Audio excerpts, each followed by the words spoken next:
All we need is the name in front of us. I don't know. You.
We're waiting just about 2 more minutes for our translator to sit in the translation booth. We will have Spanish translation. Thank you.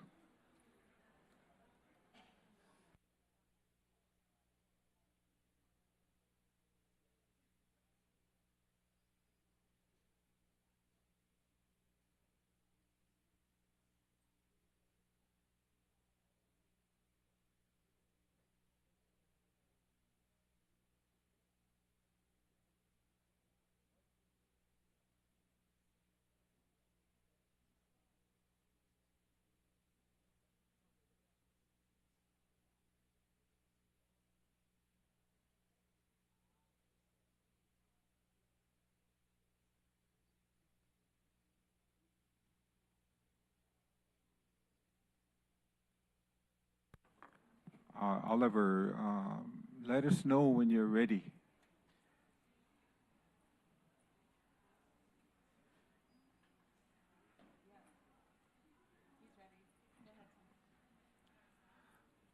How me dakiapi. All my relations in English. Ampetu de chante washtea I yuha na pe cheyuzapado. It's with the good hand that I meet you and greet you in my language. My name is Tom Goldtooth. I am the Executive Director of the Indigenous Environmental Network. I am both with the Southern Dene, or better known as the Navajo or Dene, and with the Bidewa-Kantawan, Dakota in Minnesota. So last year, at the 22nd session of this forum, our Indigenous Environmental Network made an intervention here, requesting the forum for a special session to address climate fault solutions, the green economy, and their impacts on Indigenous peoples. The request included a moratorium on all fault solution activities until affected Indigenous peoples from the south to the north can thoroughly investigate the impacts and make appropriate demands. The expert group meeting on Indigenous peoples in the green economy did take place a couple months ago in January. The meeting was a starting point. However, there are key issues that still remain. The UN Intergovernmental Panel on Climate Change and its is the scientific climate reports that have stated for over 20 years, calling for a dramatic reduction of CO2 emissions to begin as soon as possible. I have been directly involved in the United Nations Framework Convention on Climate Change, and I will call that UNFIII in my introduction here. I have been involved with the UNFIII Conference of the Parties since 1998. Our network has compiled over 20 years of undeniable evidence showing how carbon markets, pricing, and carbon offsets mechanisms do not reduce emissions at source. Carbon markets provide the loophole that many of you have talked to us about. They provide the loophole the fossil fuel industry needs to continue extraction, combustion, and with a fossil extractive economy that is wrecking the harmony of Mother Earth and Father Sky. We are long overdue for demanding a permanent moratorium on fault solutions being negotiated in Article 6 of the Paris Agreement. The UNFIII has goals to finalize these negotiations this year. After 2 decades of polluters profiting from causing human rights violations, land grabbing, and division, harm, and exploiting Indigenous peoples through carbon markets and REDD+, reducing emissions from deforestation and degradation. It is time now to hear from our speakers. Our first speaker is Dr. Tamara Gilbertson, an activist, researcher, and scholar working to dismantle the local, national, subnational, and international policy barriers to achieve climate justice, including carbon markets, carbon offsets, clean development mechanisms, climate finance, and gender, inherent rights of Indigenous peoples, and racial and social justice. As a U.S. Fulbright recipient, she conducted research on carbon markets, coal mining, and conservation impacts in the Caribbean regions of Colombia. She was previously a founder and co-director of Carbon Trade Watch and former project coordinator of the Environmental Justice Project of the Transnational Institute. Tamara is the coordinator of the Climate Justice Program of the Indigenous Environmental Network. Tamara, please. Thank you. Thank you, Tom. Es un placer estar aquí con todos ustedes y voy a hablar con todos para poder hablar de cómo está el artículo 6 y dónde estamos parados ahorita. El propósito es para crear esta urgencia de todo lo que está pasando en este momento. El artículo número 6 del artículo de París supuestamente es como algo para cooperación con las Naciones Unidas, pero no ha sido completamente realizado.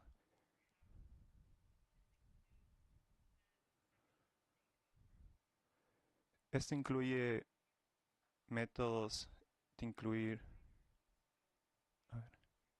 nuevos programas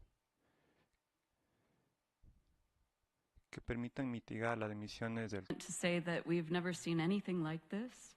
The decisions are still being made now, and we're following this very closely. I'll try not to get too policy wonky here, but it's really important to go over some of these key areas. After more than 20 years of evidence of the inherently flawed carbon markets, we are here to say no more.